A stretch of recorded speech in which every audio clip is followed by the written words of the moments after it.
Good evening, ladies and gentlemen. Welcome to this edition of the Primetime Newscast in the English language on Canal de International. I'm called Morinzi. We begin with our top stories.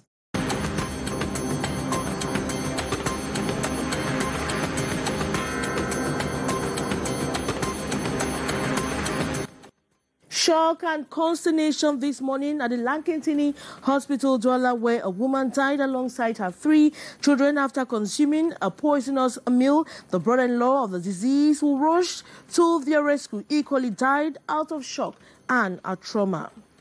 And Cameroon has been hit by another wave of fuel scarcity. Truck drivers in need of diesel fuel have gone for weeks without fuel as Russian-Ukraine war persists. And it has been revealed that the illegal consumption of electricity by fraudsters in Cameroon caused the sector a loss of over 60 billion franc CFA annually.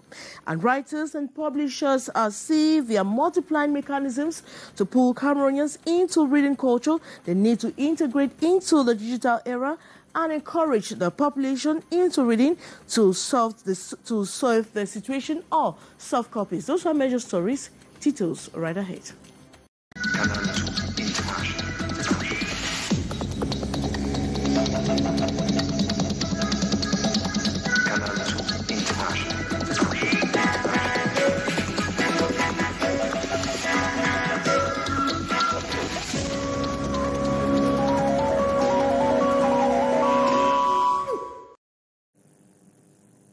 Good evening once more. Shock and consternation this morning at the Lankentini Hospital here in Cameroon's economic city, Douala, where a woman died alongside her 3 children after consuming a poisonous meal. The brother-in-law of the deceased, who rushed to their rescue equally died of shock and trauma. The only surviving child of that family is currently under intensive medical care. More in the following report with Saleh Sharifa.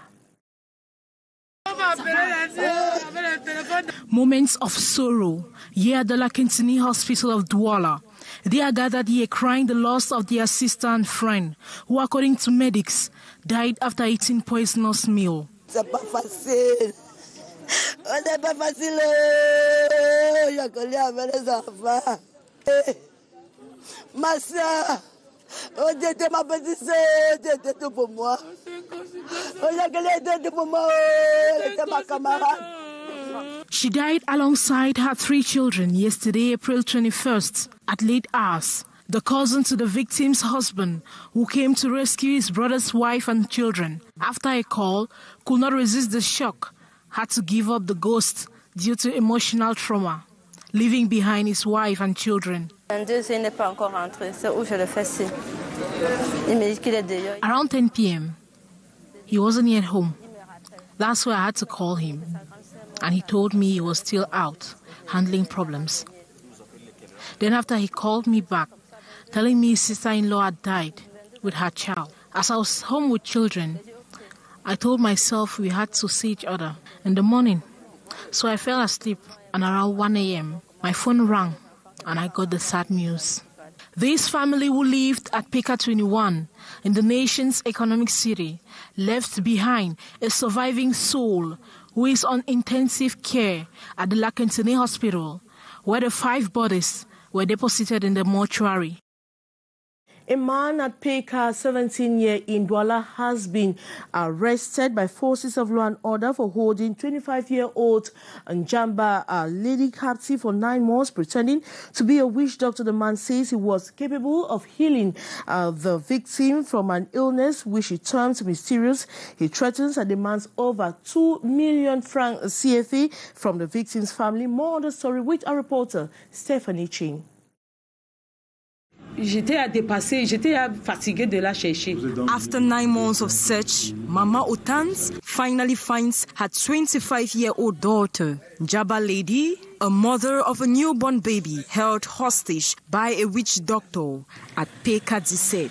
It is reported that the victim was driven away by her boyfriend because of an illness, and this gentleman pretends to be a healer who saw in her a mysterious problem rooted in the family. On the pretext of treatment, the witch doctor in question demands a ransom. My daughter went to a friend who took her to the so-called witch doctor. So being there, he says, "Tell your mom I have asked her to give me the money for treatment. It's already over 1 million. It's even 1,600,000 francs." Constant threat from the witch doctor pushed Njaba's mother to alert the police. Over 9 months, she hasn't seen her doctor, and she has been looking for a way to meet with her or to communicate with her, but no avail. Upon reception of that complaint, we immediately informed our hierarchy, and with the support and orientation of our hierarchy, we were able to plan an operation at My 17 in Douala. When we got there, thanks to that operation, we were able to apprehend the suspect. The fake witch doctor has been apprehended. He confessed having started this business since he lost his job. He equally points fingers at the young lady for being an accomplice, an accusation still to be investigated. Meanwhile, the witch doctor's fate will be determined in court. Cameroon has again been hit by another wave of fuel scarcity. Truck drivers in need of diesel fuel have gone for weeks without fuel as the Russia-Ukraine war persists. Water and Energy Minister Hart instructed Sonora and SDP to accelerate the distribution of petroleum products as the situation degenerates. More on the story with our reporter, Regina Leketandak.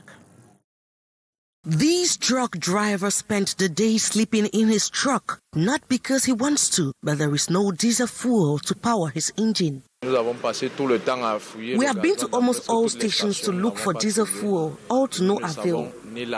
This is the first time we are facing such gravity of fuel scarcity, and it is affecting our businesses.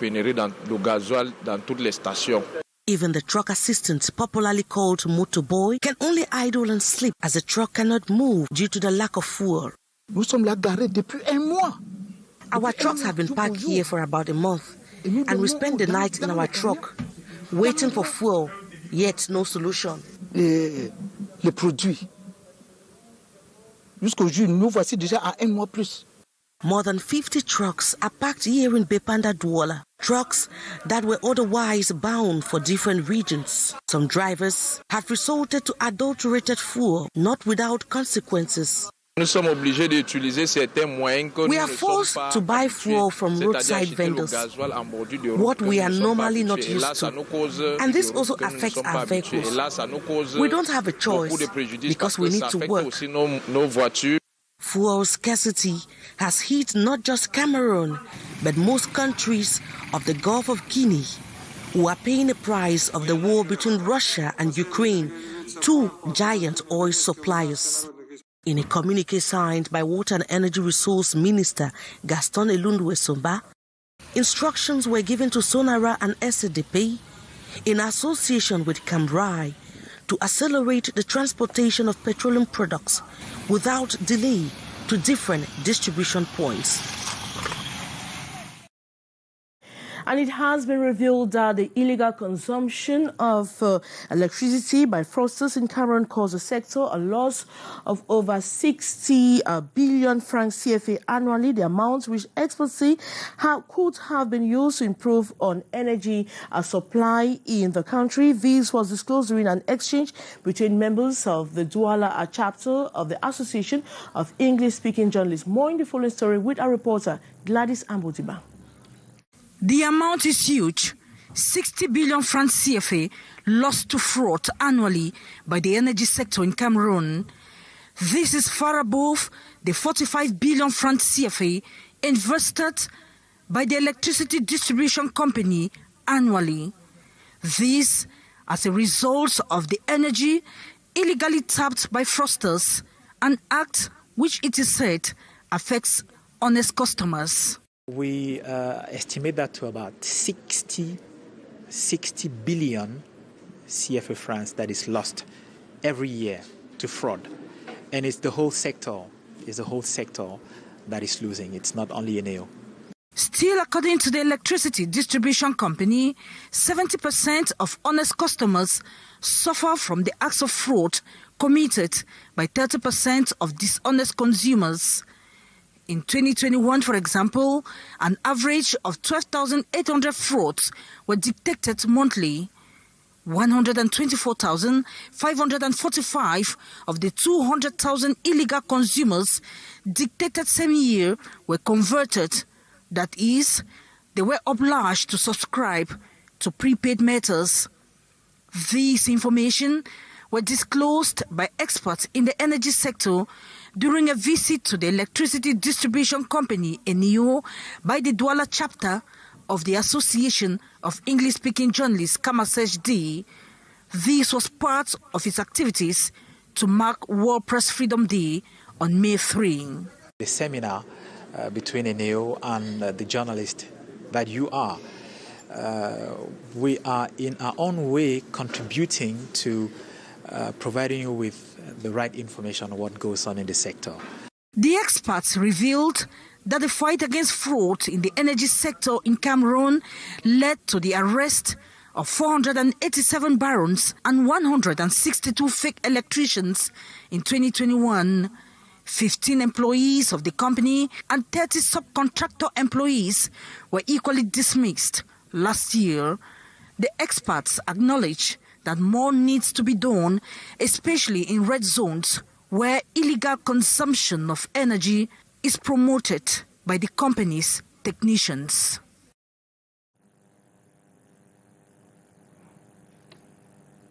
The Northwest Regional Assembly continues to woo partners to better implant itself and pilot the development of the region. The latest has been the Canadian Commissioner to Cameroon, who has paid a visit to the Assembly headquarters in Bamenda this Friday afternoon, April 22, in two PowerPoint presentation. Some consultations reveal that the reconstruction of the socio-economic battered infrastructure will cost over 568 billion francs CFA, while the construction of the regional assembly, a village which will be the payment side, is estimated at about 10 billion francs CFA.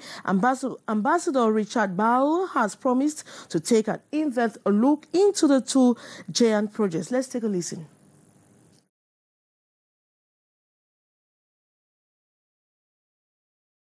Writers and publishers see a multiplying mechanism to pull Cameroonians into reading culture, the need to integrate into the digital era, and encourage the population into reading the soft copies. These as join the rest of the world to commemorate World Book Day. What are some of the major challenges hindering reading in Cameroon? Haisencha has answers to those questions.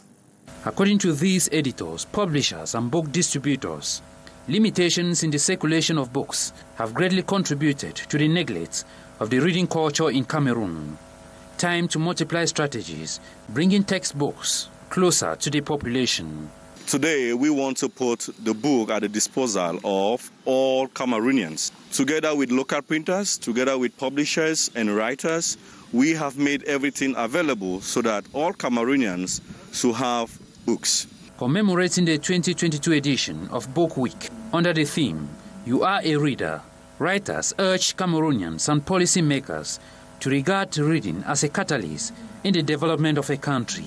People should adopt the culture of reading, because when you check every culture that has evolved, that has been developed, check, they were readers.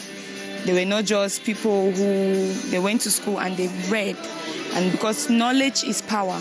the need for every individual to discover the hidden treasure in books. We discover ourselves when we read.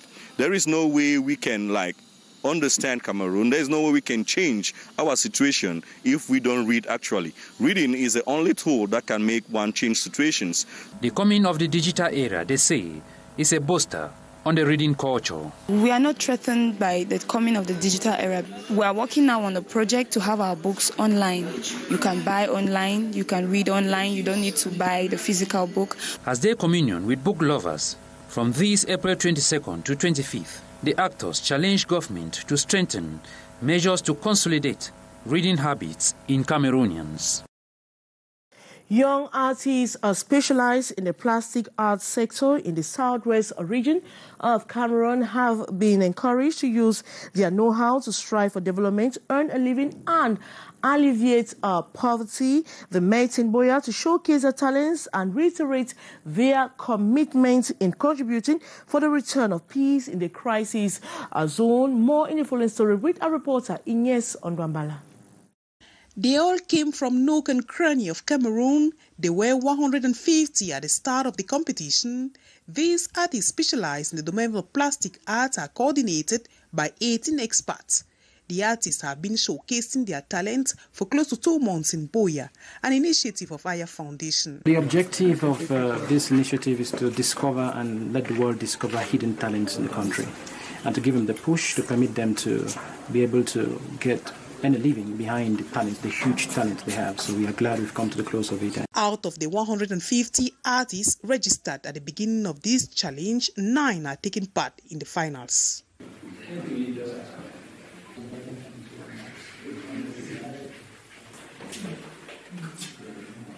This is what these artists have been able to produce. They have distinguished themselves with the quality work done. My legs are still shaking. I'm really proud and grateful to Aya Foundation for giving me this great opportunity to showcase my talents, and I would just like to say I pray this keeps on and more people get this exposure. Prizes are being awarded to outstanding artists, as the first has just grabbed the sum of $1,000. Others are being compensated. Officials of Aya Foundation say beneficiary of the financial assistance must invest 50% of the money they receive for humanitarian action. We wish them well. They are going home happy, and we're waiting for the next edition coming up next year.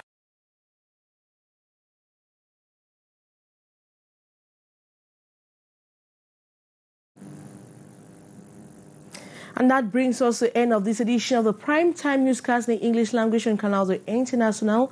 Thanks so much for watching. We have news in the French language at exactly this level.